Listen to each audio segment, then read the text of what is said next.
What's up, everybody? What's going on? I didn't hit the button. Dude. I was planning on hitting the button, and then the window that has the button on it was unable to be hit. I couldn't hit it. Couldn't hit the ding-dang button. Sorry about that, guys.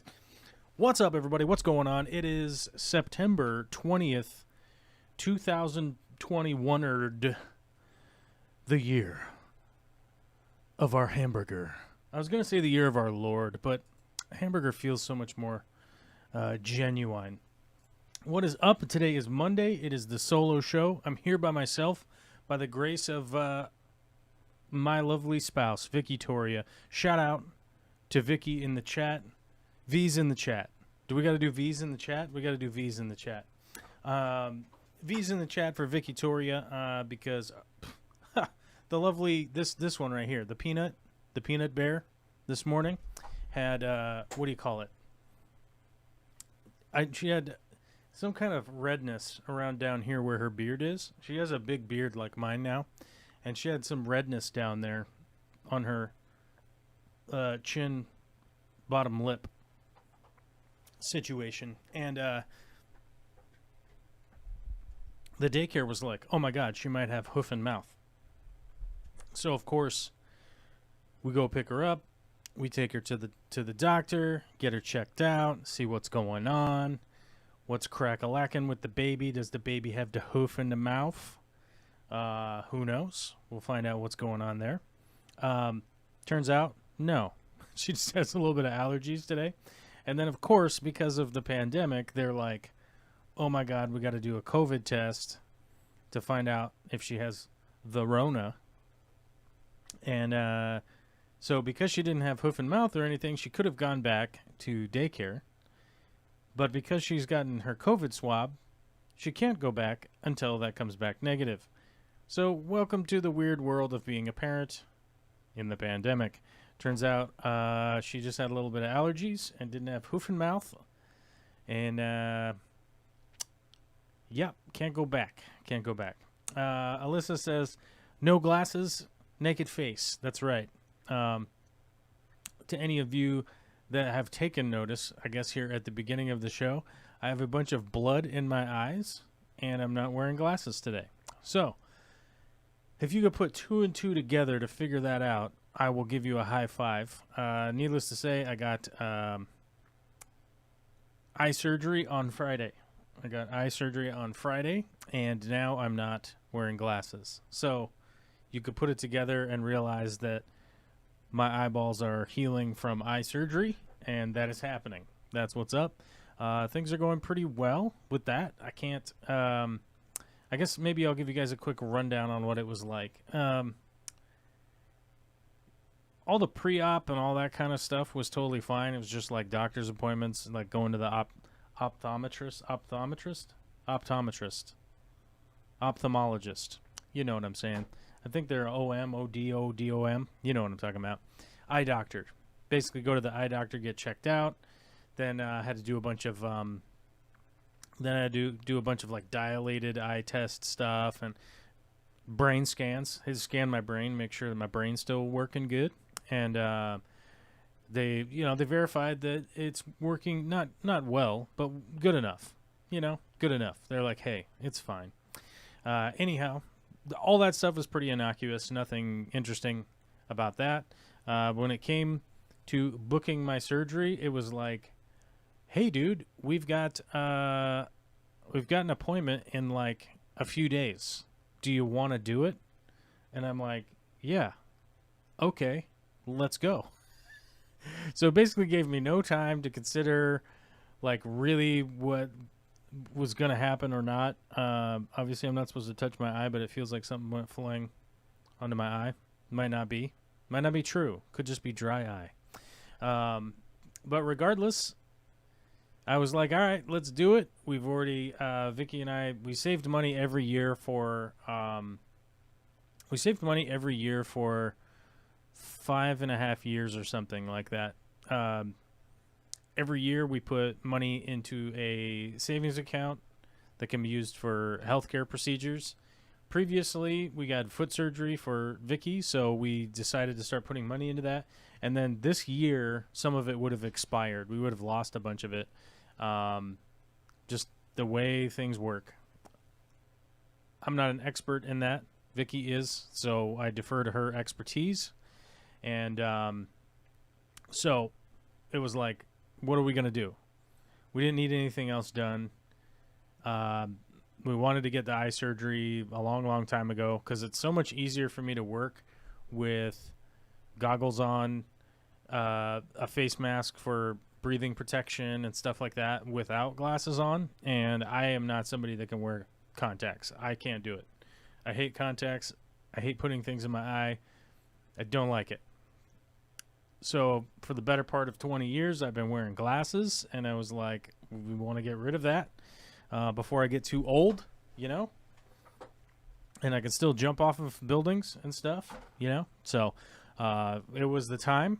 We got it done. Now, to go to the surgery, I will tell you that everybody tells you that the surgery is no big deal, and it's true. It is no big deal, but it is also probably one of the most traumatizing 10 minutes of my life. The fact that, like, they're doing all sorts of stuff to you that you are, as a human, designed to be to battle against. You know what I'm saying? Like, all of the things that the eye surgery place is doing to you at the time of surgery is things that you, like, vehemently fight against anything like that ever happening to you in the entirety of your life. So it was very awkward. It was very unsettling. It was very traumatizing, but also it really was only like 15 minutes. So I went into it with the mindset of like, this is going to be 15 minutes.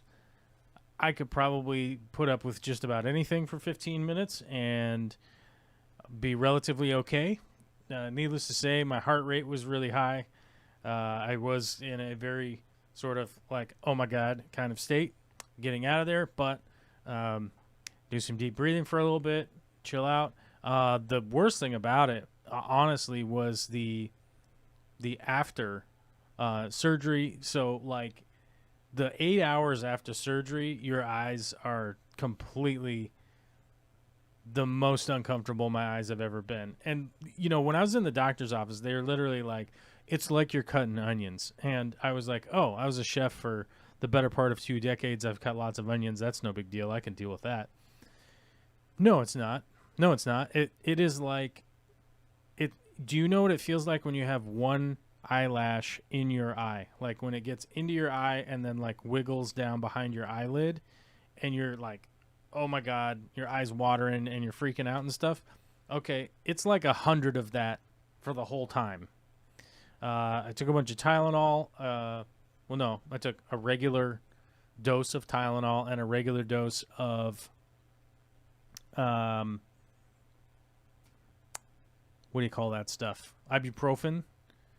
Like, so I took the Tylenol and then about an hour and a half, 2 hours later, I took ibuprofen. And then I was like, now it's time for me to just sit in the dark and just suck it up, because they're like, oh, go home and just go to sleep. And it's like 3 PM or whatever, which I'm like you guys, I could take a nap at 3 PM, but it's not going to last 8 hours. You know what I'm saying? So it was just really uncomfortable, and realistically, I just laid down in the dark, closed my eyes, listened to a book on tape, and just sort of kind of meditated there. I did doze off a few times, to be honest. So it did kind of time warp me through periods of time. And then, you know, it wasn't so bad in the evening. Got up, finally ate some dinner at like, I don't know, 10 o'clock at night or something. And then just kind of chilled out on the couch for a couple hours and finally was like, all right, it's late enough. I'm tired enough. Went to bed. Got up the next day and you can just see good. Like, realistically, I think my eyes are healing fine. I went and got my eye test. They said that my vision is better than 20/20 right now. There is still like some blurry stuff and things going on, but you know, they're like, look, that'll go away over the next 6 months. Or basically 2 weeks, to 4 weeks, and then 6 months you should be fine, pretty much with everything. Otherwise, they'll consider doing some corrective stuff or whatnot. But all in all, I think the reality of like not having to wear glasses, as 503 says, yes, sunglasses are sharp. That's right. Now I can finally do some ZZ Top stuff. I can do some Blues Brothers stuff. I can also, it's actually going to make it a lot easier for me to do character acting stuff because I don't have to wear glasses all the time.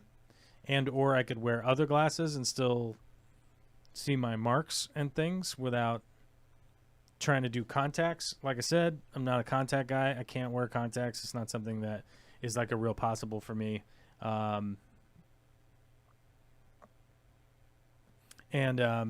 So it's kind of one of those things that it's just going to be better overall for me. I can do a lot more rafting. I can do a lot more rock climbing now than I was before. So I don't have to wear like my one pair of glasses and then I have my backup glasses, like Jimmy P says. Thank you for having me. I lost my glasses this week. I have a backup pair, but they're tinted. So it's one of those things. Like, as somebody who's worn glasses forever, like nowadays glasses are cheap enough that I would buy like 3 different pairs. I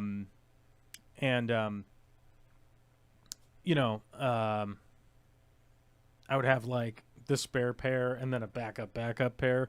But it's just not, it's just definitely not a situation that it's not recommended. I wouldn't recommend it on somebody to be like, sign up for glasses and wear glasses all the time. It's an encumbering thing.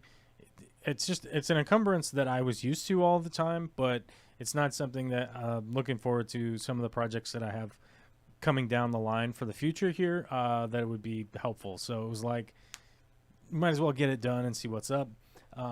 Janice is asking, when did you have it done? Well, if you watched Friday's show, in between Friday's show and now. So it gives you an idea. My eye appointment was at like, my surgery appointment was at like 2 o'clock or whatever, and then got in there at 2:45 or something, and then, they check you out to make sure you're not weird, and they tried to give me, they tried to give me like Valium and stuff like that, and, considering my track record currently is 2,687 days sober, I told him, like, look, I'm in recovery. I don't want your Valium. I'm going to take some Tylenol. I was like, I don't want it. I just don't. And they were like, are you nervous? And I'm like, I'm relatively nervous that something could happen to my eyes. But I feel like I'm in a position that I understand what is going to happen. I understand what could happen. So, it's relatively weird. But I was just like, look, I don't want your Valium. I don't want it. So I guess the average person probably would be a little more chilled out because you'd be on whatever drugs they gave you. But I just told them no. Yeah. So how long does this surgery last in terms of effectiveness? As to my knowledge and to the knowledge that was given to me, it's supposed to be permanent. My eyes have been stable for a really long time, meaning that I have the same prescription in each eye over a long period of time. So the idea is that if you correct for that vision, likely that would have been my vision for an extended amount of time. I couldn't see things far away, so I could always see things up close, and we corrected for the seeing far away. There's some other surgeries that you could do where you get monovision, where one eye can see up close and one can see far away. I did not like that at all, and I didn't think that there would be a very big benefit for me, realistically. So, yeah. Big D Smoke says Valium wouldn't be enough for me to have the surgery. Well, here's the thing: everybody's going to go in with different needs, different surgery, different whatever. Like, obviously, doctors would be able to figure that out and would know how and or what to do for you. So, yeah, as far as I know, it's permanent and it should last a long time. The one thing I should be looking out for is I may or may not need reading glasses at some point in time. As I am over 40, they continue to tell me that, like, be aware, you might need reading glasses, blah, blah, blah. And I'm like, okay, I get it. But I think it would be it's much more reasonable for me to go like, oh, I got to go to Bartell Drugs and get some $5 reading glasses, and figure it out or not, if I can't see up close. But you know, Sharpie says I'll stick with being four-eyed. Yeah, I mean everybody's choice is their own choice. Like I said, you know, contacts weren't an option for me.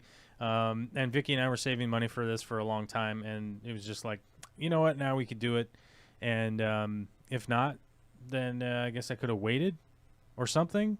But it didn't seem like there was a better time to do it. This pandemic going on, the Peru trip was the big trip. I'm assuming I'm going to be home for the next couple of months. So any kind of recovery or anything like that is just going to be here. And yeah. So it's very weird. The surgery is very weird, I will say. You know, they put this suction thing under your eye, and then they place suction, and then they cut a flap so that they can go, and then they laser in behind the flap. Then they put the flap back down, and it heals back up. But, you know, to be honest with you, like I said, it is 15 minutes of hard trauma, in my opinion. But yeah, I mean, I have like giant tattoos and stuff like that. That it's just like, I kind of looked at it the same way. I think the longest I've been tattooed was for 9 hours straight, on one of my legs. And, I think I was probably way more zapped, from that than I was from the eye surgery.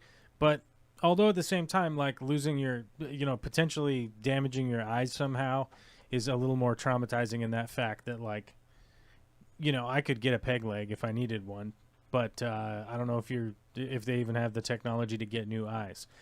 We do have the phone lines open on the Discord if anybody wants to call in today, and obviously I will continue to take fish-related questions or whatever kind of questions you guys post in the chat. I encourage you to post in the chat because I will read them and we'll talk about most of them. Stephen P says, yeah, I'll wait for the bionic ultra zoom implants. They actually have lens implants that you can put into your eyes right now. They actually have that. I didn't think that was going to be a good deal for me, but there's a bunch of other surgeries and things available at this time. There's a PCR one where they don't do a flap. There's an ION. Everything has like a 3-letter acronym in front of it. And you're like, okay, I'm not really sure what that is, but they give you a description of all of the stuff. And there's a bunch of other surgeries and things that they do at this point. But yeah, in my opinion, it's going to be beneficial for moving forward, for doing, honestly, for doing fish content and stuff like that. That I think the next time I go somewhere, like, I don't know if I'm going to Peru ever again, but I definitely do want to go and try and do some, you know, video documentation in places like the Amazon, in places like, like I want to go to Papua New Guinea someday. I want to go to Thailand, Vietnam, a couple other places that I really want to go. And I do plan on making those like video centric trips.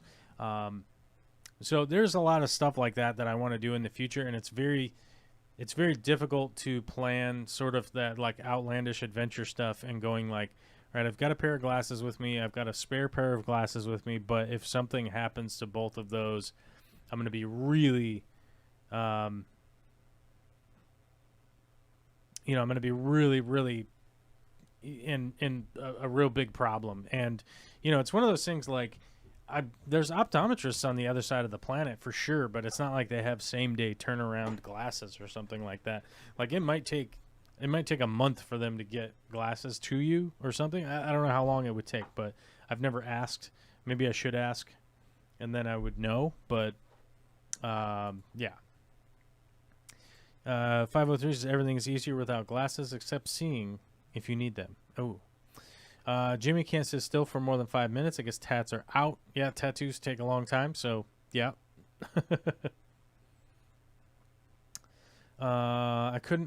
Tiffany says I couldn't handle any sort of eye surgery. No way. I've worn contacts forever, and I understand what a pain glasses are.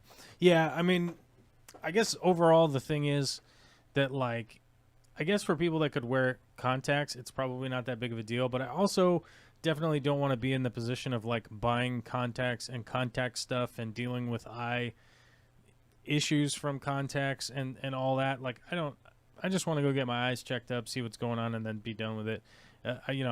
Like I said, glasses for over 20 years. I'm pretty much done with it.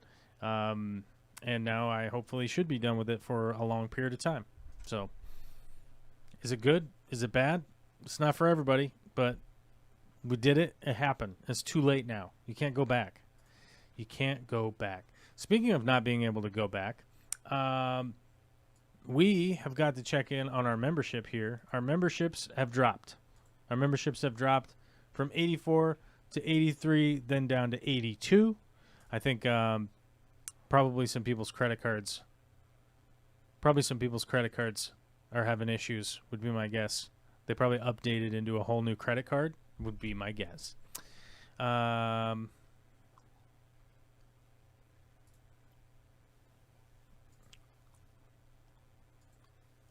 Anyhow, so our members have dropped, but our patrons have gone up. And in the news of, in the light news of, YouTube, something I wanted to talk about. One of the channels I've been following for a long while now, and somebody who has essentially been speaking truth to power for a little while. Realistically, just an admirable comedian coming out of Texas and sort of just doing some pushback on a lot of the conservative, nonsensical narrative that exists on the internet. His channel was completely deleted from YouTube, which is pretty funny because as what the narrative normally is that the conservatives will tell you, oh, conservatives are being censored. But if somebody gets on and makes fun of conservatives, guess who actually gets removed from YouTube?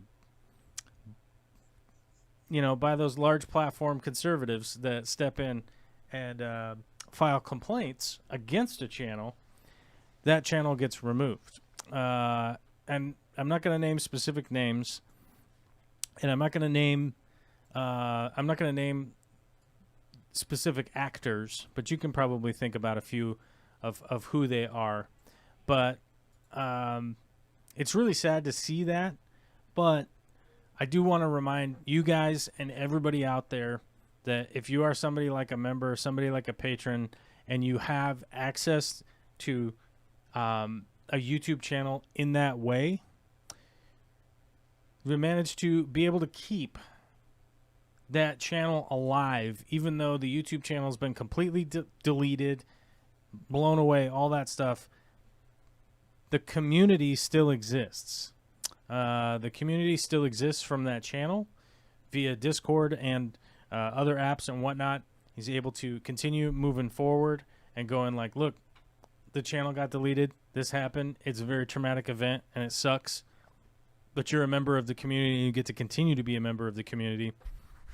And without being clearly directly censored in a really sad way. In a really sad way that just continues to happen. And it's just one of those times where it happens to have happened somewhere where I'm fairly involved. And it's really unfortunate to see it. But because of Patreon, because of memberships, and because of things like that where you're direct supporting people, creators and stuff, it's able to keep going. They're able to utilize Patreon for posting and things like that. And it's one of those things that it really just kind of hit home a little bit. Jimmy P says, I do not discuss politics on social platforms. I do, because if people don't talk about them, you aren't gonna be able to have a conversation about anything.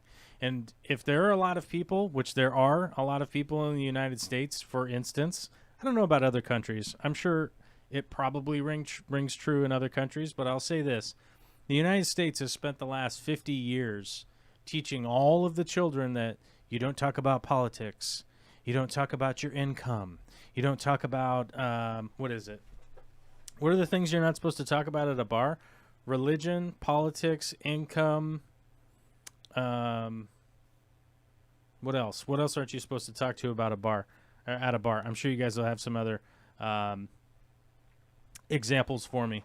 But if people can't have active conversations about things that they're thinking about, or have a back and forth with people that may or may not have a different opinion, then how is it we're going to continue moving on as a world community, right? Like, how are we going to continue moving on? Because right now we have a large group of people in the U.S. that have decided that some kind of conspiracy theory about vaccinations and stuff exists, that the earth is flat, that,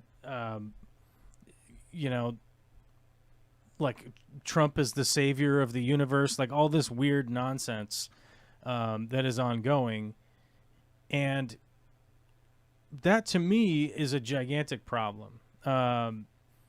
It's a gigantic problem that we can't have a conversation about these like wildly outlandish beliefs, right?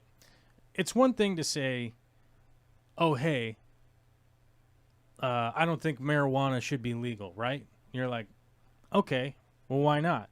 Like, I just don't like it, and I don't like people being able to do it. Okay, well, that's just strictly just an opinion, right? But for 50 years, marijuana was vilified as the gateway drug that would, like, create everyone to turn into a crazy drug addict. Well, actually longer than 50 years, right? And, like, when did Reefer Madness come out? If you guys have never seen the Reefer Madness movie, you should definitely check it out. It's the most ridiculous thing. When did Reefer Madness come out? 1938. Yeah, so it's been much longer than 50 years. Don't even do the math. What was that, 80 years? So basically, the last 80 years since Reefer Madness came out, it's been this thing where it's like weed somehow makes people completely insane, and then, but like alcohol's been legal this whole time. I'm like, I don't know. It's kind of weird. So, like, if we can't go like, okay, well, we've done peer-reviewed studies on the effects of marijuana, right? And go like, here we go. Test it on 50,000 people. We find out what's going on. Maybe all these people don't need to be in jail for it. Maybe all these people don't, all this issues that we've had for the last 80 years. We don't need to be doing that. Like, maybe we could realistically legalize it and tax it and use the tax money just like we do with alcohol, just like we do with cigarettes, just like we do with Tylenol, just like we do with Coca-Cola, just like we do with coffee, just like we do with all of these things. Yeah. And like, just as a really soft example of this weird vilification that's been thread into our society for like 80 years, to realistically put a lot of people in prison and do a lot of negative within our society, that it's just like, now you guys know that I don't partake in marijuana. I don't partake in weed, whatever you want to call it. It's not something I do. I'm a sober guy. Coffee and nicotine are the only drugs, and Tylenol. I had some Tylenol. That's the only thing I deal with at this point in time and going into my body, right? And the thing is, I wouldn't want to impose my beliefs on something that I know is really not that negative on the rest of the population, right? I would go, what are the positives? What are the negatives? Seems like the negatives are pretty lacking, but a lot of the positives severely outweigh these negatives, right? Like somebody being locked up in a cage for 30 years because they sold something to somebody else, right? Is an absurd thought that we go, I mean, even if you locked up a dog in a cage for its entire life, right? If you locked up, I don't know, you could pretty much name any mammal, realistically, in a cage just because it had, involved itself in some form of commerce, one way or another, is an absurd thought to me. And especially when it comes down to a human who has self-awareness and to happen to have been locked in a cage for that long just because somebody sold a plant to somebody else. I mean, it's absurd to me. It's completely absurd. And I go like, well, who's profiting off of this? And you realize it's a very small group of people that are profiting off the vilification of something that is basically innocuous as far as our society goes. And by the way, like if alcohol is considered like, oh, that's not a big deal, then it makes no sense to me that marijuana isn't in the exact same category. But that doesn't mean you should be high and driving a car. It doesn't mean you should be doing this and doing that. But ultimately, my point of bringing any of this up is that how can we realistically have a conversation about anything if we can't even have a conversation that hasn't even started yet? Because people will literally go, there's no politics. We can never have a conversation about politics. We can never have a conversation about how much money I make. Get away from me, you rapscallion, and the realistic aspect of the like, why don't we talk about our income with our coworkers? It's like that literally has to do with that benefits the corporation, right? Like workers knowing what other workers make at the same corporation that they work at only benefits the corporation. And I know because here's a perfect example, an anecdotal example from my life. So a very good friend of mine took over running 4 different store locations. So not only retail, but also service. One of the guys that works there has worked there for 8 years. He's been working service. He's like a lead. He's an important person within this portion of the company. The guy is he's a leaned on important worker there. Now, after 8 years, he recently found out that the person that was hired like 3 to 4 months ago is getting paid $1 more an hour than he is getting paid because he hasn't received the wage increase over the time, right? Over that 8 period time that he's been there. So he's a guy that's making like $21 an hour, and the guy that they just hired a couple months ago is making $22 an hour. Now, this guy is extremely pissed off about it, which justly, in my opinion, I would say he should be. As a matter of fact, he should be extremely pissed off. In my mind, the rest of the people that work there also should be super pissed off. Now, the friend of mine, who is the manager, who's the up manager guy, says, this dude is completely acting out of line. This is completely ridiculous. Like, dealing with employees is such a pain in my ass, right? This guy's all pissed off. He doesn't want to do this. He doesn't want to do that. And I said, well, what are you going to do as the big up manager man, right? Like, what are you going to do to make this situation right? And he goes, well, I gave him a raise, but it's clearly not enough of a raise, right? Because as was told to me, he did the maximum raise on this worker. And that's what put him to the $21 an hour, not that he was already at $21 an hour. It's that it put him to $21 an hour, which is less than the person that got hired 3 months ago. And I said, well, the reality is you got to do as the manager to make this right. And this should have been made right a long time ago. If you're going to raise the hiring rate for new workers and stuff like that, you should raise the pay rate for the people that exist there that you're counting on to keep your business running. And they didn't want to hear that. They didn't want to hear that it's like, hey, man, it's management's fault for not, like, increasing this guy's pay rate. Like, now you have a supervisor lead guy who's super pissed off, who doesn't want to work anymore because you're paying everybody that works under him more than you are, right?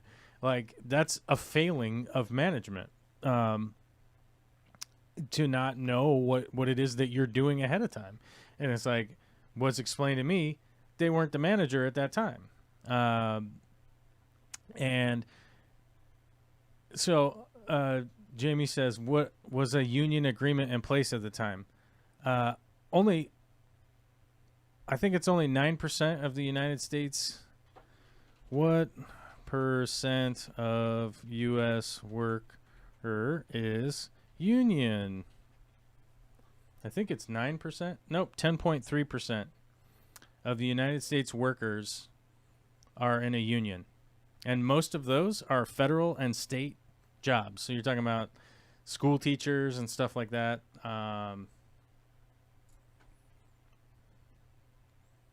Yeah, in comparison to, in 1983, it was over 20%. And then before that, I believe it was at 40%. Before that,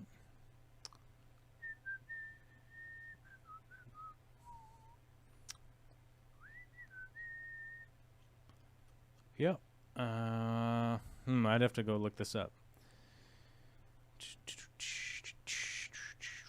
Yeah, I'd have to go look this up. But yeah, 10% of the U.S. workers are unionized workers. So if we're wondering if the guy who works at a service and retail location is under union, probably not.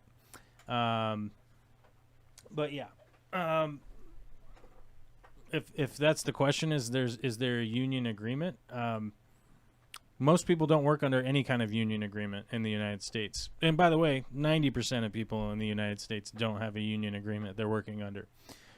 This is all it's an intentional ploy from Reagan, Reaganomics. That's what it was all about, tying the worker to the 401k, which is tied to the stock market, which was the one of the big levers for elimination of unionized workers in the United States. That's why it's dropped so significantly over this last 40 or 50 year period of time. If you want to go look that up, feel free. But back to the story I was telling, which was the resolution there, and is really realistically only one of two resolutions. It's like, one, get rid of the guy that works there, tell him to leave because I guess you don't want to pay him, or you got to pay him. And you got to pay him to make it right against all of these pay increases that have happened over the last 8 years. And as I was told, their company can't do that. He can't do that within the company. It's like, then you got to go up the chain of command and get this thing approved and be able to move on. But also, this is going to work to, unfortunately, the not benefit of the company, because you're like, how much stuff is not going to get done while all these people are super unhappy, because instead of writing up, oh, hey, increase everybody else's pay while we increase the base pay for hirings, right? They didn't bother to do that, didn't bother to implement it. And by the way, there was no union contract in play in order to make that happen.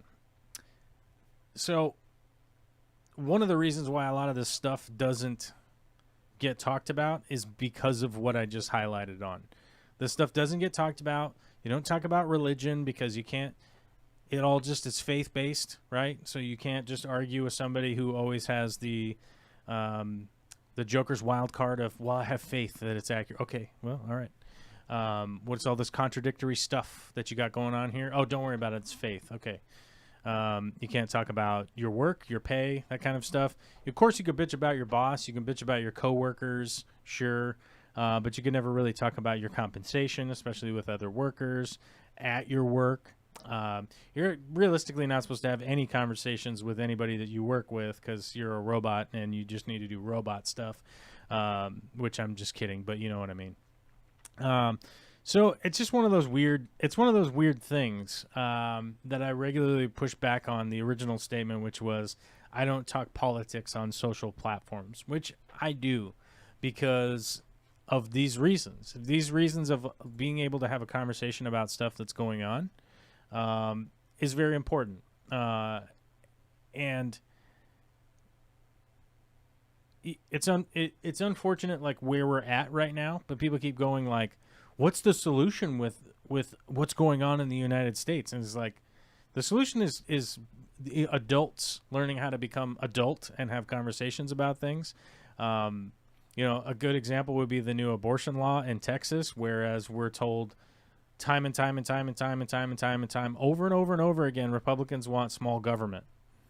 The Republicans, the conservatives want small government. We're libertarians for libertarian freedom, small government, boo-hoo, taxes, meh, meh, meh, meh, meh. Which they've instituted a law which basically has, you just sue people for $10,000 because of suspicion of supposedly having some kind of involvement with abortion, to the degree that, like, superficial people that are superficially involved, right? Like, can all be just litigated against, which I'm wondering, like, where are all these new courthouses and judges and all this stuff going to come from? Are you going to hire a whole bunch of new bailiffs, or are you just going to go arrest a bunch of people for marijuana convictions, put them in jail, and then turn them into bailiffs that you pay 10 cents an hour, which is known to happen frequently in the United States penal system. I say penal because it's hilarious. So it really makes me wonder, as I'm told over and over again, we want small government, we want no government, we want no government control, we want no government intervention, any of that kind of stuff, but yet we're going to just sue everybody, I guess. I guess that's what's going to happen. So, yeah, I guess it's a good idea, you know. We want to do, they also introduced the poll tax amendment, which I bring this up pretty regularly, the 24th Amendment. I have a little bit of dyslexia, so sometimes I say 14th on accident, so I just wanted to look it up to make sure. The 24th Amendment passed in 1962, the amendment to the United States Constitution. And it eliminates the poll tax, which is one of the reasons why I've been so opposed to these voter ID laws that have been being passed, is that the amendment to the Constitution makes it a part of the Constitution that you can't implement a poll tax, which is imposing a financial or what's the burden? There's a burden against the voter to being able to vote. And the poll tax is one of them. The reading, what was it? The literacy test, all of those types of things that were previously implemented. The 24th Amendment eradicated the possibility of those. And why it is possible at this point in time that people would like to think that, like, there's this voter ID law, even though the Heritage Foundation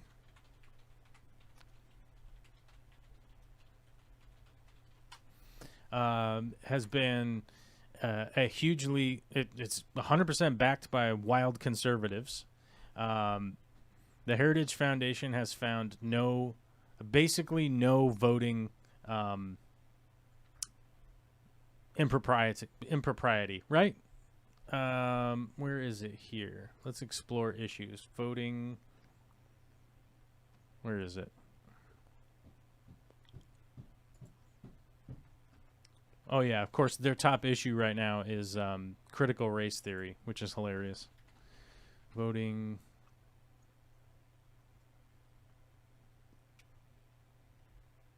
What is it called when you're illegally voting? Because these guys had it the longest standing. Oh, what do you call that? Voting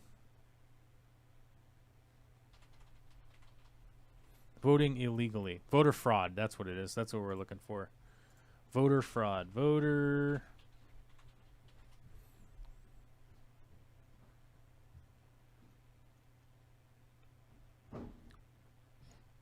Here we go. About the election fraud database. So the election fraud database on the Heritage Foundation is difficult to find now, apparently. This used to be a lot easier to find on their website, which they probably have buried it on purpose.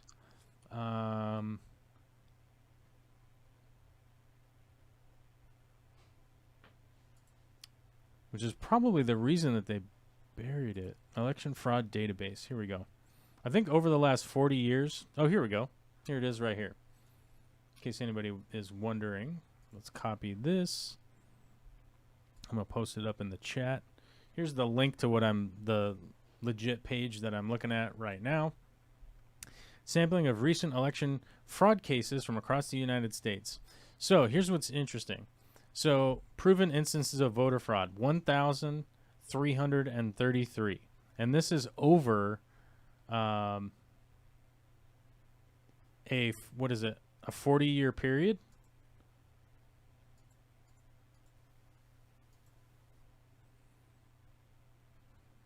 Yeah. Here we go. Let's choose a state. Let's choose Washington State. So this is from the furthest one back that they have on here is 2004. Had one person. 2005 had two people.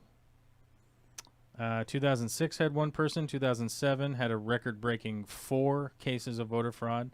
2008 and 2010. Those are the only ones in their entire database for the state of Washington. So we're talking about hundreds and hundreds and hundreds of billions of votes, basically. And they have 1,333. So does it happen? Sure. Is it more rare than leukemia? Yes. So it's just like one of those bizarro things where we decide to implement basically a poll tax on people to have voter identification, which they're going to have to pay to do. They have to pay to get it, which is essentially a poll tax, right? And yet here we are. Very weird.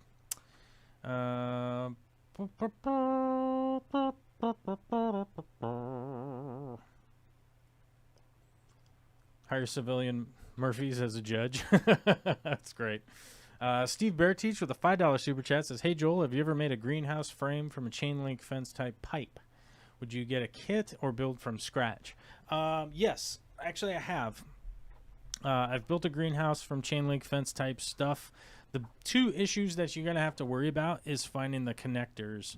I realistically would probably buy a kit. The unfortunate thing is that, let's see if they have one like on Amazon that we can all take a look at. Chain link type fence greenhouse frame. Amazon's search engine actually works pretty good, to be honest with you. Let's see if we can't find one. Wow. Looks like there isn't really one on Amazon. Oh yeah, while I'm looking for stuff, I got to tell you guys, when I share links to Amazon, be aware that I'm an Amazon affiliate, and you'll get charged exactly the same price. The only difference is I get a commission if you go buy something. That's it. Well, here's one that's like $200. It has all the connectors and the... Let me see. Let me look at these. Let me look at you. Let me get a good look. Let me get a good look at these pots here. Yeah, that part looks welded, which is important. So this little cross member piece is welded, which looks good to me. This looks good.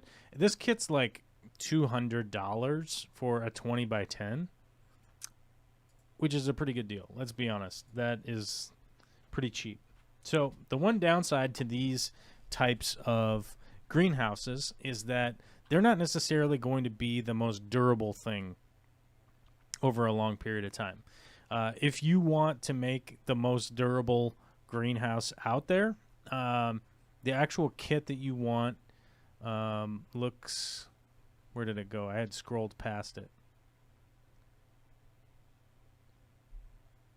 It looks a lot like these Wang Janglers here. It looks a lot like these, and then you have to build everything out of more stable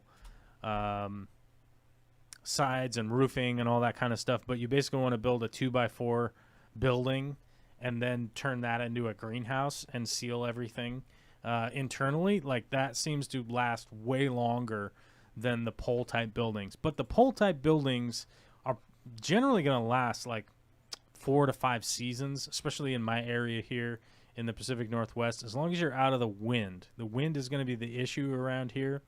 because obviously rain and pine needles and all that kind of stuff are a big pain, sure.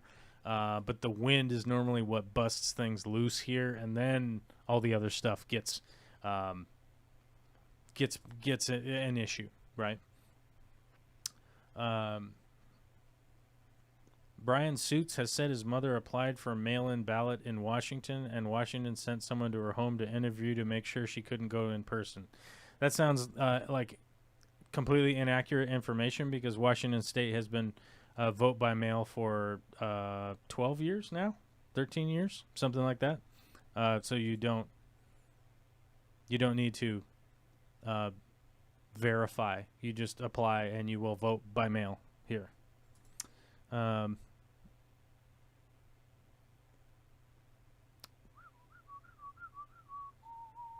Yeah, as I love how they had to specify wood not included. That's right.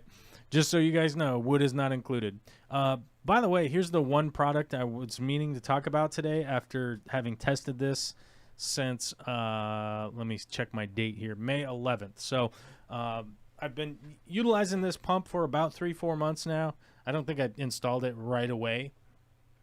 Put it into use maybe a month after I got it. So maybe it's 4 months, maybe it's whatever, who knows. I've been very satisfied with this pump right here, the newer version of the Jabao, the Sine DC. Actually runs really accurate. It's pretty easy to tune. Really had basically no problems with it. It's very easy to use. And that was the one thing I was going to talk about today. If you guys are looking for a DC pump, this Sine pump, they come in all sorts of different sizes. From, what is it, 1500 is the size. I don't know if that's the watts. Is that the wattage? Let me double check. Yeah, because the 10,000 runs on 80 watts. So that's not the wattage. It's basically just the size of it. Yeah, the 1500 runs on 12 watts. It does 400 gallons per hour. I've been using the Big Daddy, the 10,000, which was $100, but realistically, $100 well spent. Seems to have worked totally fine for my applications. I'm really happy with it. It's nice and quiet, ramps up slow, very easy to dial in, and does everything that I want it to do. So I just wanted, that was one of the main things I was going to talk about today, especially if we're talking about greenhouses. This is a pump that could run all of your trays and stuff inside your greenhouse if you have a big sump set up in there to run to some hydroponic, aquaponic, whatever you want style of tables you want to set up in there, which to me is by far and away like one of the best ways to set up a greenhouse is a big sump in there, and then run your water up the tables with media or net pots or any of that kind of stuff immersed in your fluid, which I currently am in the works with a whole bunch of stuff on those systems. The unfortunate thing is I can't really tell you guys too much about any of those systems because it's going to be mildly proprietary. If you guys understand what that means, I'm doing it for a business and stuff. But I will be developing the home use version that I will be making YouTube videos about pretty extensively. And we'll see how those come along. As you guys know, the greenhouse was supposed to go up this year, but due to pandemic type shenanigans, that got pushed off because lumber went up in price by like 7,000% or whatever the number was. It got crazy more expensive. So I pushed it off because I was like, I'm not paying that much for wood. That's totally crazy. So, yeah. And the fish room build has currently been tabled because we're in the decision of what we're going to do with this property. So those of you that were hoping for a big new fish room, that's currently tabled right now. We're not going to be doing that as of this moment because, let's be honest here, it's a lot of money. Going to be spending a lot of money on something that may or may not have the benefit that you'd hope for. As somebody who produces content, might have been a big waste of money. So I'm just going to keep working in the space that I have. I'm working on improvements of the space that I have right now. None of that video is finished. It's literally, I got like crap all over the place in there. It's all a disaster. So it's moving along though. Got some work done on it today. Not a whole lot because my daughter came home from daycare. So hang out with her. But yeah, things are coming along. But that pump is my favorite pump. Lots of greenhouses we've built out of that galvanized pipe tubing.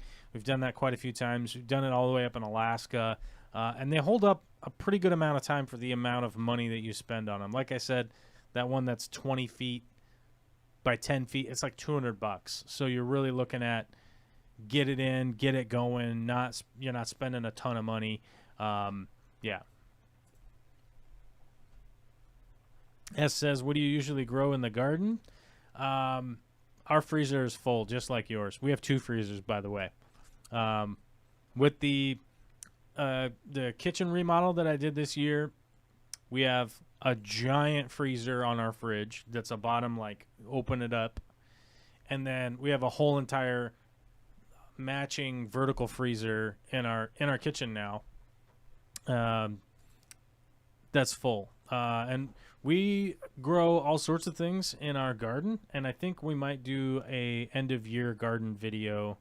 One of the big issues I ran into with doing garden videos out in our garden is that my neighbor over that way has like 5 of these tiny, I don't even know what breed of tiny dog they are. They're tiny. And they bark nonstop when we're out there. And I just don't even know what to do with the audio when we're trying to make a video out there and the neighbor's dog is just barking right on the other side of the fence. And I would like to say that my decision-making on video making stuff was more complex than that. But a lot of it boils down to just stupid crap like that. There's just nothing I can do about it. Oftentimes now that guy takes the dogs back in.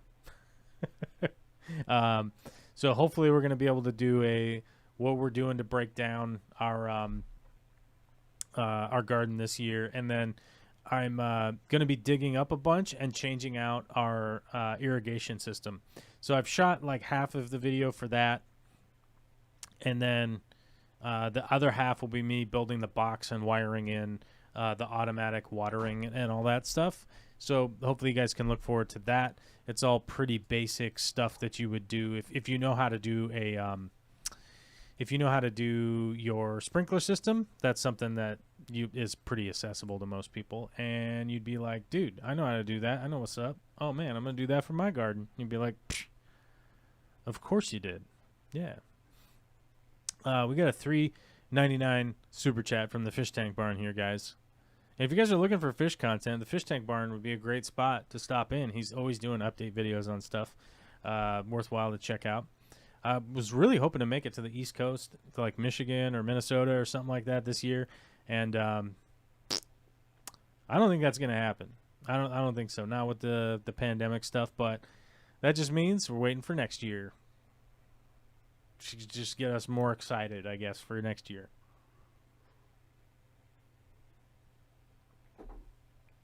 Who's in Kansas? Vicky and I are going to drive to Kansas next year, I think. I don't know who else is in Kansas. Who's in Kansas? I don't know. I could put so much stuff in my yard, but it gets like 10 minutes of evening sun in the backyard. Well, you're definitely going to be getting ambient light. That's for sure. Sort of regardless of where you are outside, you're definitely going to get at least ambient light, which is actually brighter than you think. But there's a ton of shade stuff that you could grow. Peas come to mind. Maybe not tomatoes. But you could always do, there's like lots of berries that you could do, like blackberries, raspberries, all that kind of, well, raspberries sort of need direct light, direct sun. But there's a lot of stuff that you can do, a ton of shade stuff for sure. Skog Shrimp and stuff says more east. I mean, maybe I'll just drive out. Maybe I'll just fly out to the Scoglands and go hang out there for a week or something, or a couple days, and then fly back. Maybe that would be more. Maybe that'd be a thing to do. Maybe we could do that. I mean, why not? Or just the Skogs just move out here. Just move out west. Who knows? People have been doing that. I heard people have been doing that. It tastes pretty much like spinach, rich in iron. Wait, what's going on here? You can eat nettles, apparently. Once you cook them, I guess they are good. Yes, you can eat nettles. And by the way, we used to make those from time to time for like weddings. Was one of the weirdly requested things at weddings. I don't know why, and I hate nettles. I don't want to eat them. I don't want to cook them. I don't want to handle them. I want to eradicate them from the earth. I don't like nettles. I never have liked nettles. I've grown up in a part of the world that has nettles, and whenever I was a kid, I invariably ran into them and got them all over me, and I just don't like them. It's just like, nah. Because it's like, it tastes like spinach. It tastes like cooked spinach.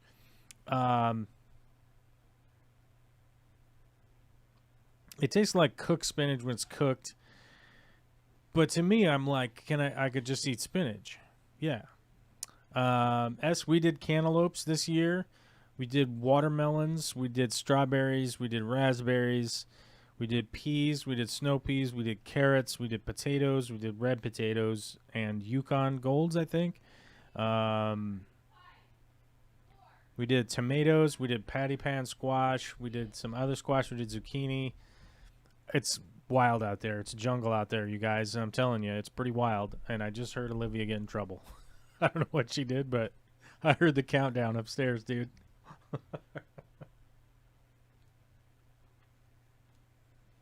I don't know about you guys, but Vicky does the countdown. Whew. Boy, howdy. It'll give you the creeps, man. Gives you the goose pimples, you know what I'm saying? Did everybody hit the like button today or the dislike button? Feel free to hit the dislike button if you don't like my show. Hit that button, too. Tell me to F off. It's fine. I don't mind.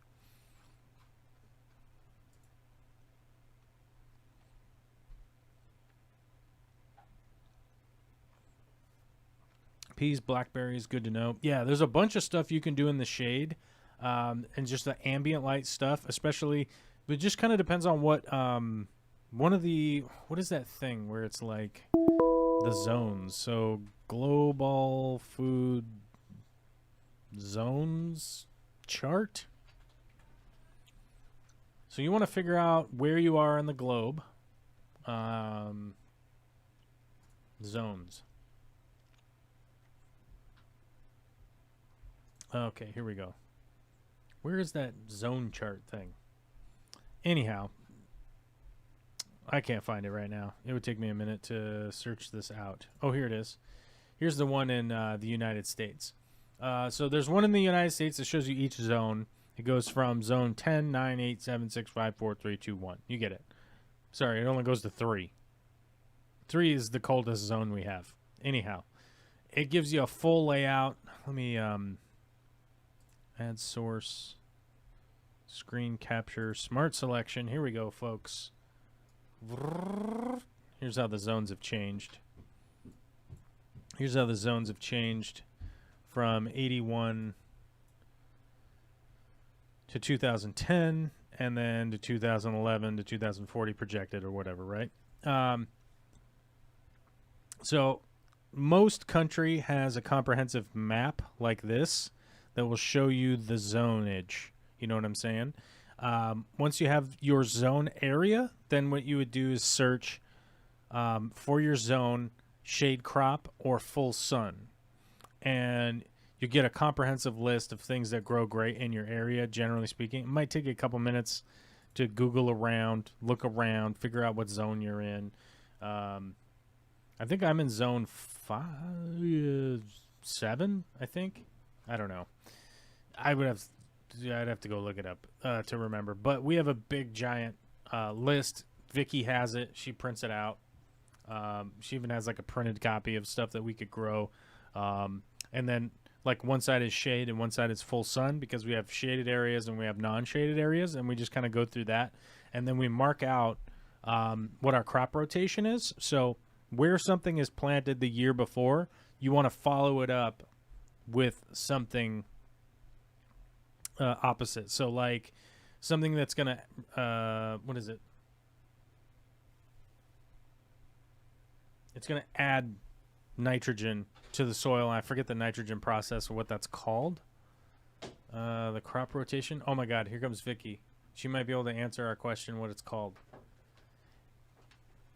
What's that called when you're crop rotating and adding nitrogen back to, what's that called? You know what I'm talking about? You're doing crop rotation that's going to add nitrogen back to the layer that was taken the year before. So you do like tomatoes one year and then next year you do bean. That is crop rotation. Yeah, but there's like a nitrification word for it. Oh, I don't recall. Okay. I don't recall. We stumped the Vicky today, guys. Not to be confused with succession planting, which is planting, which is different. Yeah. Yeah, but either way, that's where we're at, dude. Kelly Foreman in Iowa was 4B. Tough times, very cold. What is that, like -30 or something? Oh my God. What? No, I don't know. She said yes, dear, and ran away. Alien Fetus 420 says I grow algae. Why not? I do that too. Why not? You could do both. Sharpie says clover is great for adding nitrogen back. True. True story. Very true. There's a name for it. I forget what it's called, though. And Vicky couldn't remember it either.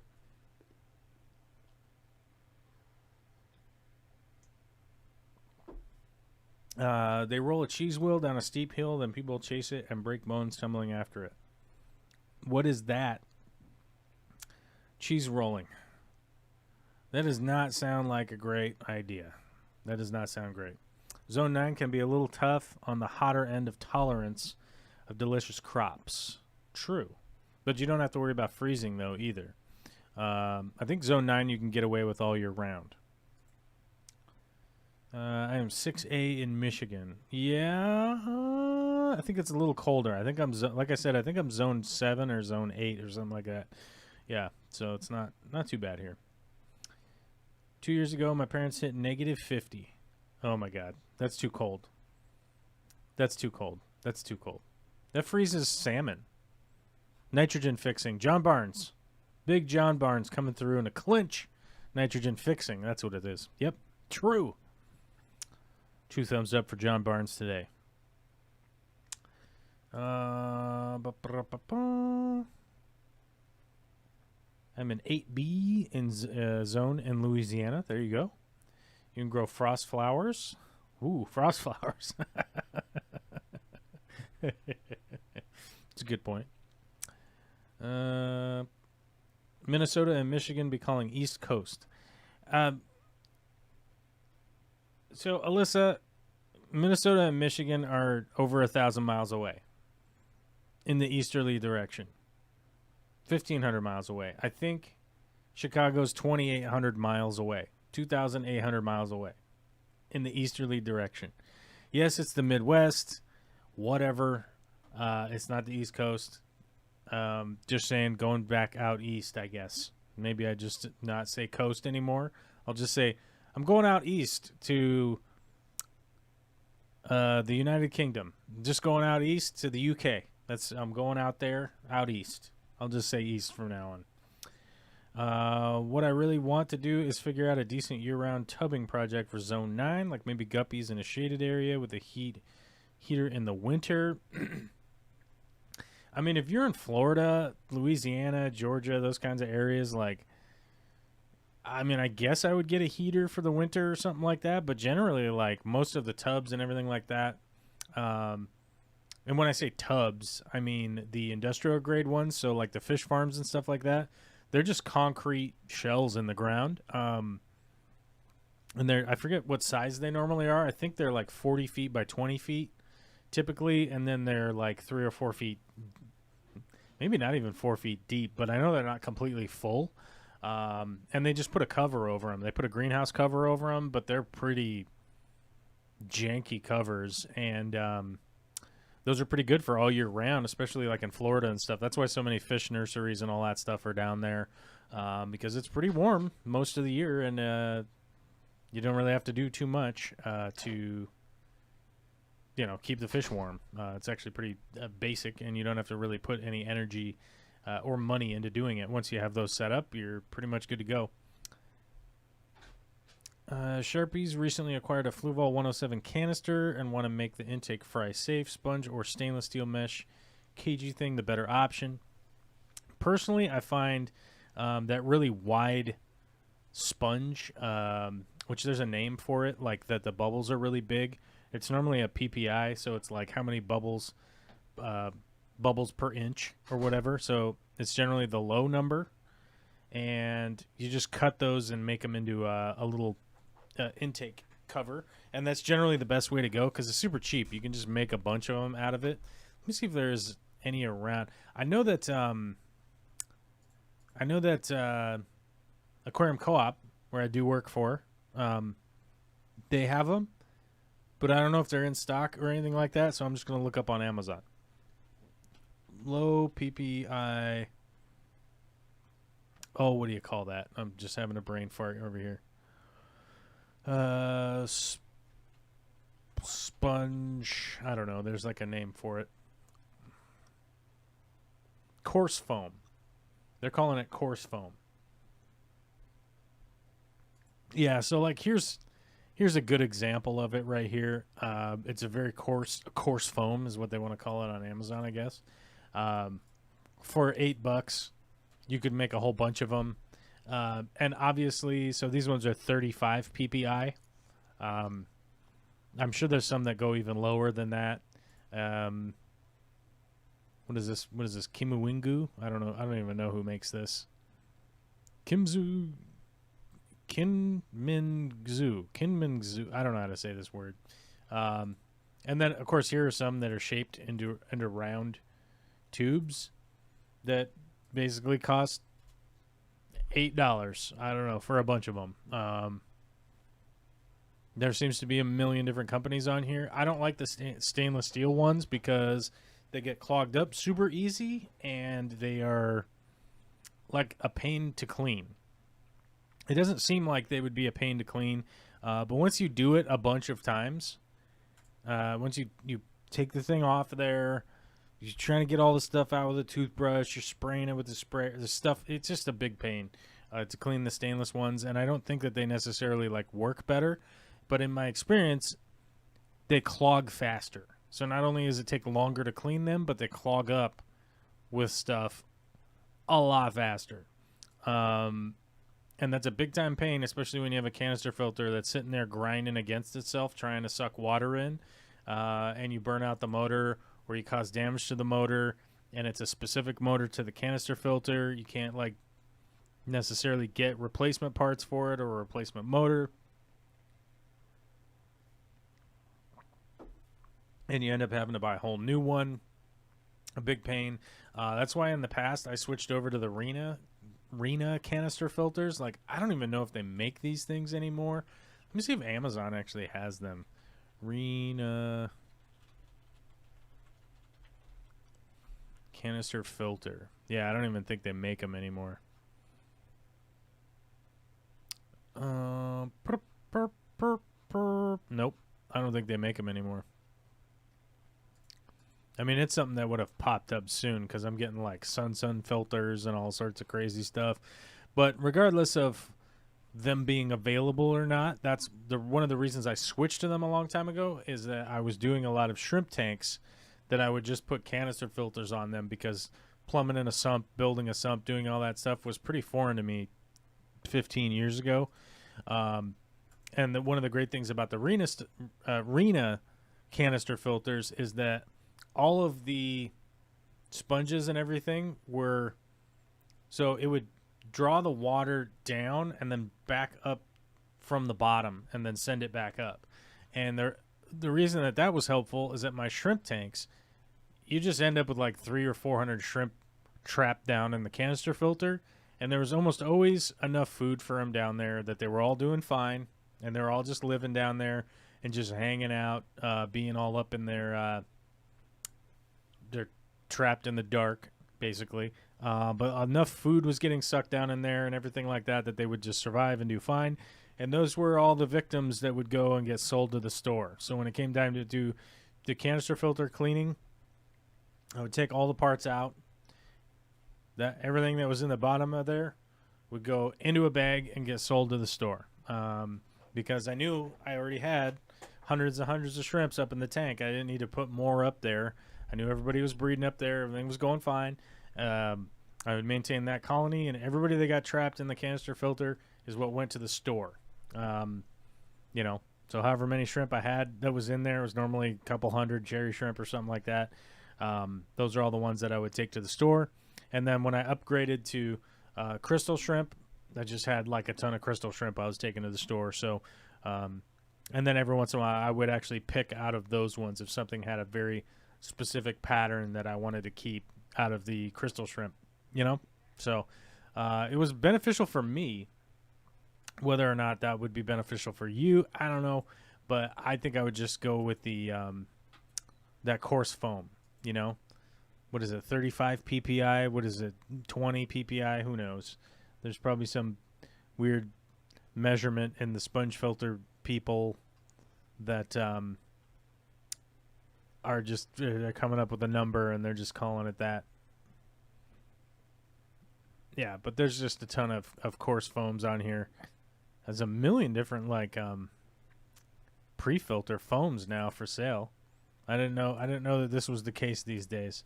Apparently, people see that there's a market there, so that makes sense. But yeah.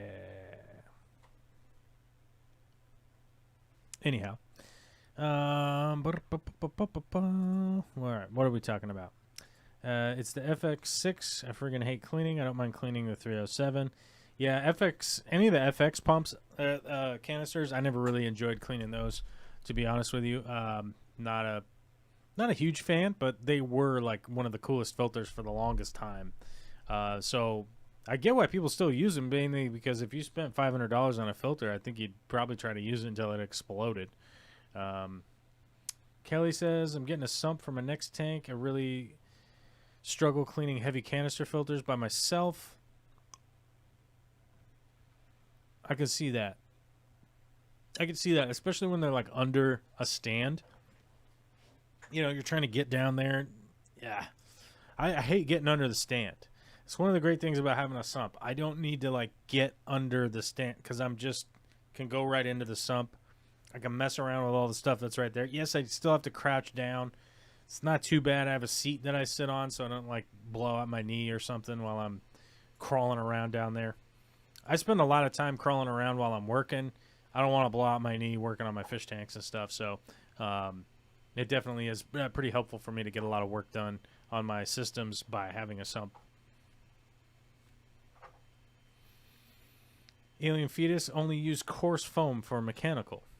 All right. PPI does sound like a mechanical condition. It's Nature Man. What's up? Says, I can't wait to set up a new aquarium. I miss my fishy, shrimpy friends. Yeah, I can understand that. Like when you're out of it for a while, you're like, damn, I want to get back. Maybe like a tiny nano tank would be in your future. I have to work on the 306 that is not on a 75 gallon. It stopped flowing for the first time in 12 years of continuous use. Noticed it while doing the water change yesterday. That's a bummer. Probably old hoses would be my guess, or just the pump gave out. Who knows? Have you seen the new top fin hang on back? No, I don't think that I have. Off the top of my head, no. Let's see if we can't find the new one. Or maybe I remember somebody showed me a hang on back. Let's see if we can't find new top fin hang on back filter. Oh, is it the one with the this weird what? Oh, access denied. Your website sucks. Oh, hello. Oh my God, we have a caller. Hello? Hello, it's Skoglund. Yes. Oh my God, he's calling in. We have a caller, folks. Steven Skoglund of Shrimpy Shrimp Skoglund fame is calling in. How are you today? I'm good, man. How you doing? Yeah, not doing too bad. Chilling. I can see with my eyes now. It's weird. My brain can't hardly handle it. Every time I get up and I go walking around, well, actually, let me backpedal here for a second. When I like physically get up to go somewhere, right? Like I'm gonna physically go over to the kitchen and get a sandwich or something, right? Like I stand up and I go to turn around, and my brain goes, "Your glasses aren't on your face." And I go like, "Oh crap! I should get my glasses." But then I'm like, "But I can see far away, so it's fine, right?" Shut up, brain. It's really weird. Yeah. Yeah, that's kind of strange, being so used to having something for so long and then just not having it one day, like Right. I have like well, phantom hat situation going on. it could You be know, worse, right? when you like wear a hat for work for like 10 years Oh yeah. and then you stop wearing a hat and you're constantly going like, "Where's my hat?" It's like, you don't need a hat right now. Oh It's like yeah, that. like there's days sometimes I leave for work and like I'll forget my hat. It only happens like twice a year, right? Right. And I'll be standing at my machine and I'll be doing something and then I'll go to like adjust my hat because it feels weird on my head and there's Uh-huh. no brim and I just look like an idiot for 2 minutes trying to adjust my hat that doesn't exist. It's pretty good. The other Yeah. day I was reaching for my headlamp and I realized I didn't have my headlamp on. I was like, "No wonder it's so freaking dark in here."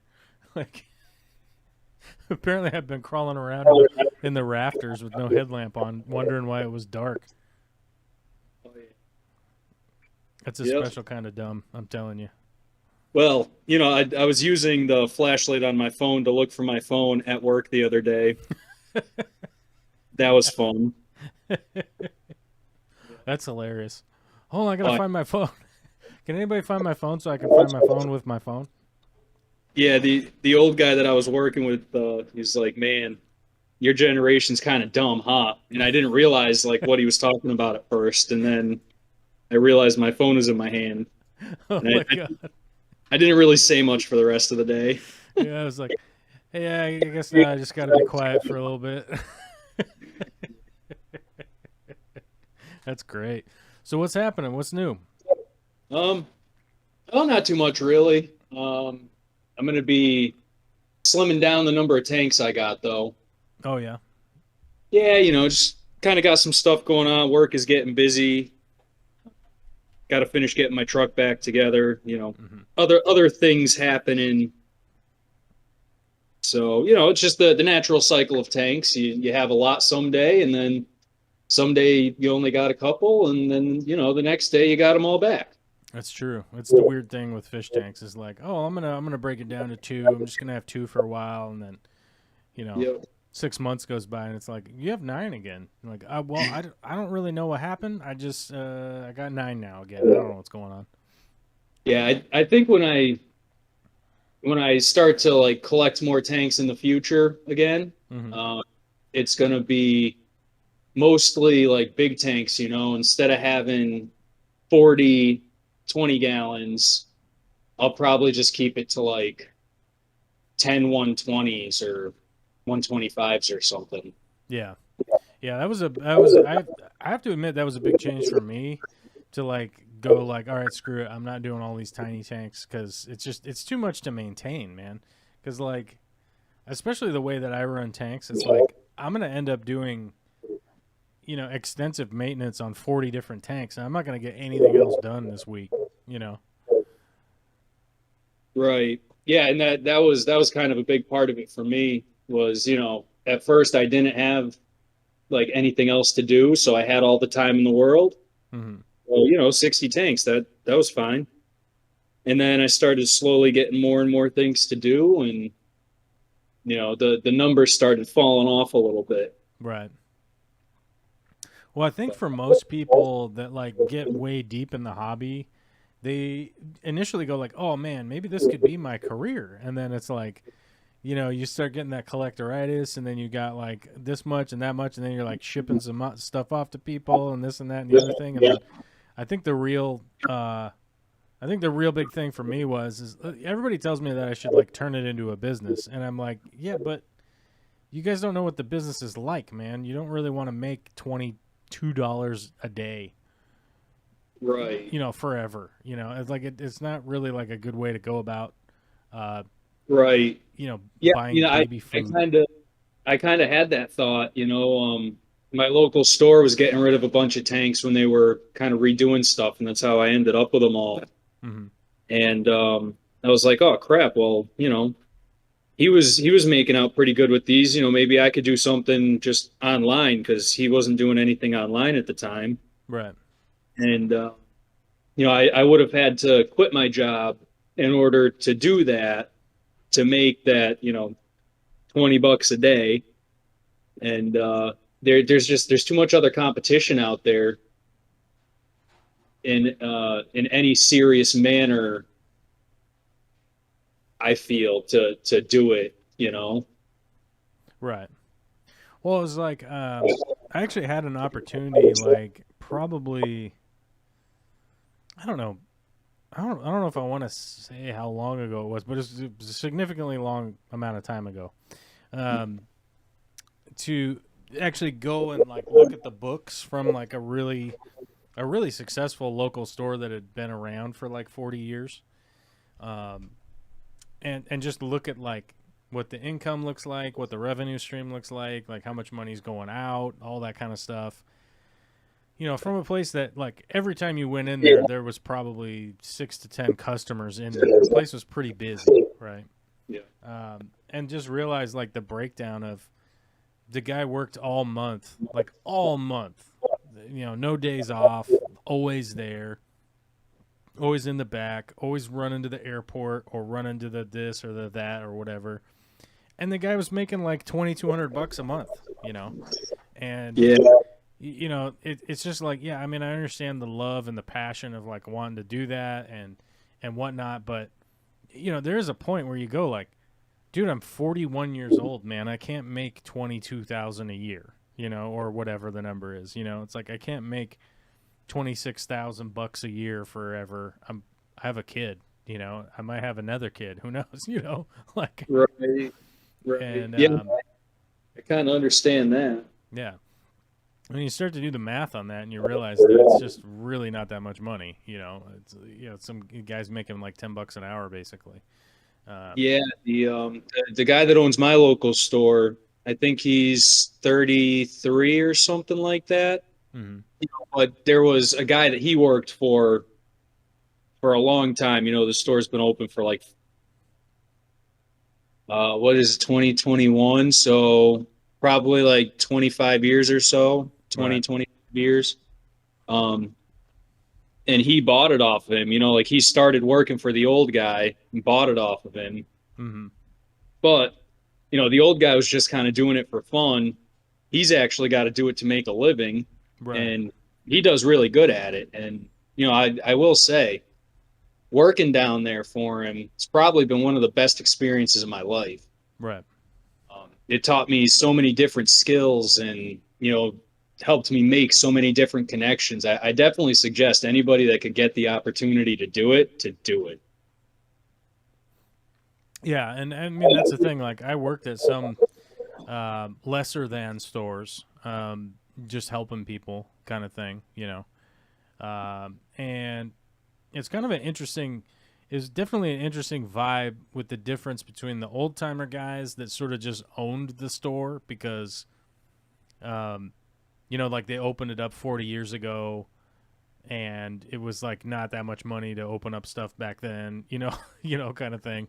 And they just had already paid off all of this stuff. They sort of own the business, they own the property, all that, and just the definite different vibe between those guys and the young guys that were like hustling to try and make some money. And they're like, just how much runaround they're doing to like break even by the end of the month is kind of crazy.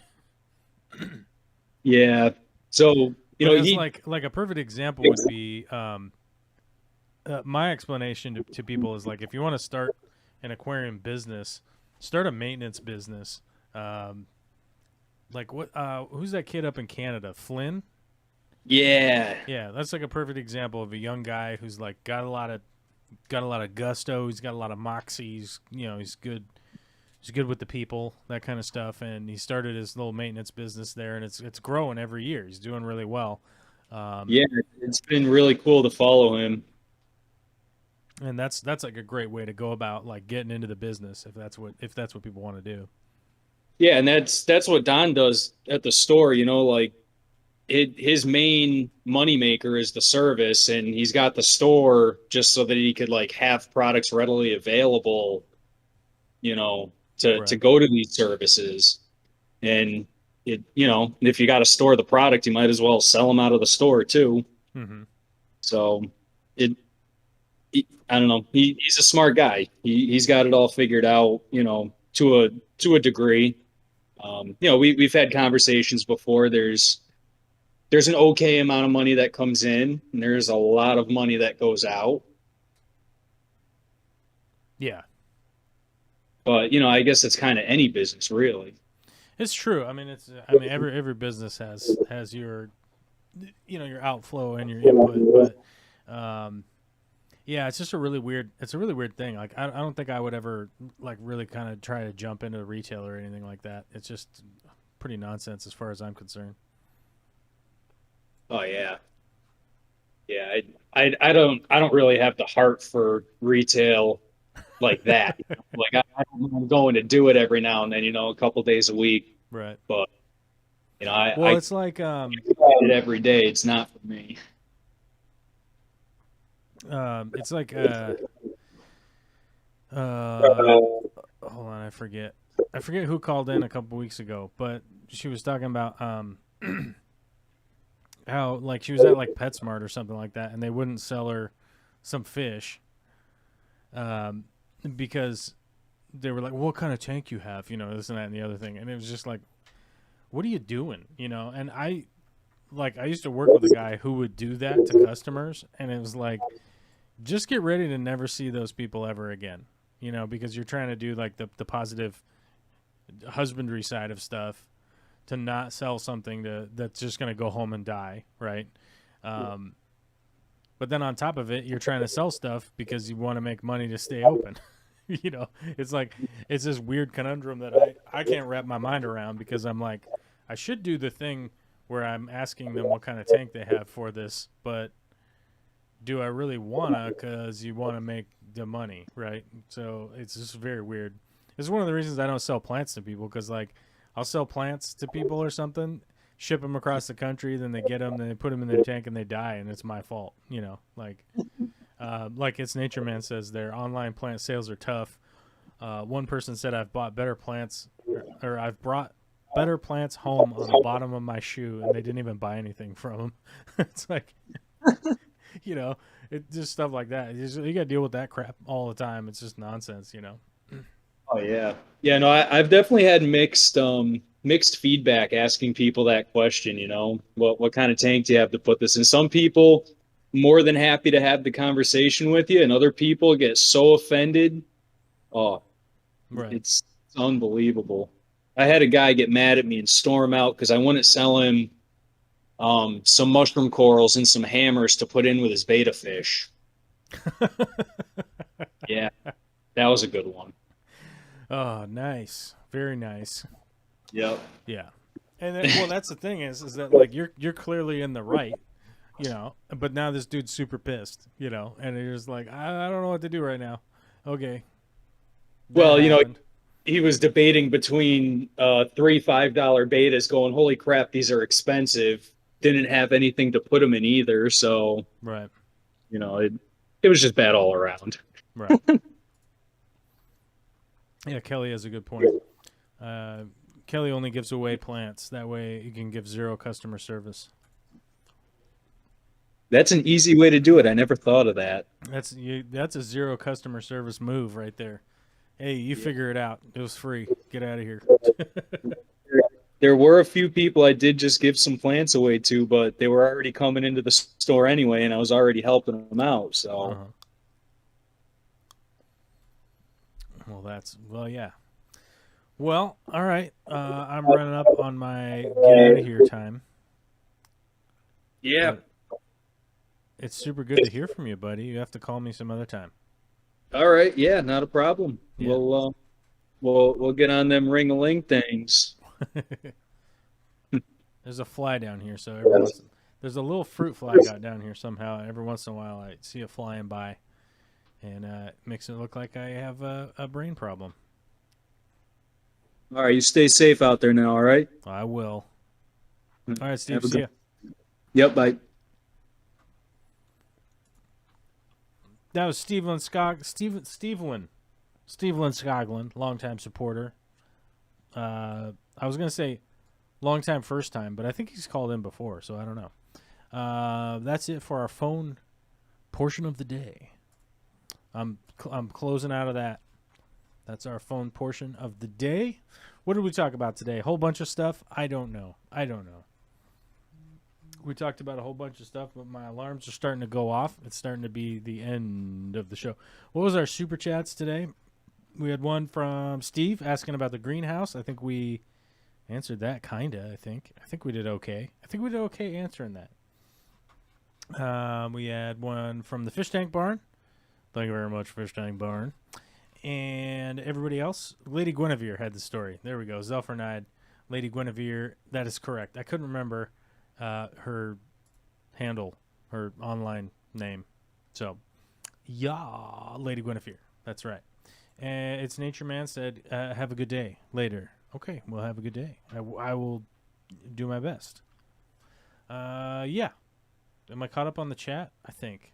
I don't know. Anyhow, that's the end of the show. Be sure to hit the like and the subscribe and the become a member. It costs money, but what are you going to do? Become a patron? It costs money also. That's how it goes. That's the world. You know what I'm saying? I just got an email from YouTube that said they've gone live on my channel. Cool. Thanks, YouTube. At 3:30. Well, it's only 90 minutes late. So sounds good. Yeah, I think I'm going to push the button over here.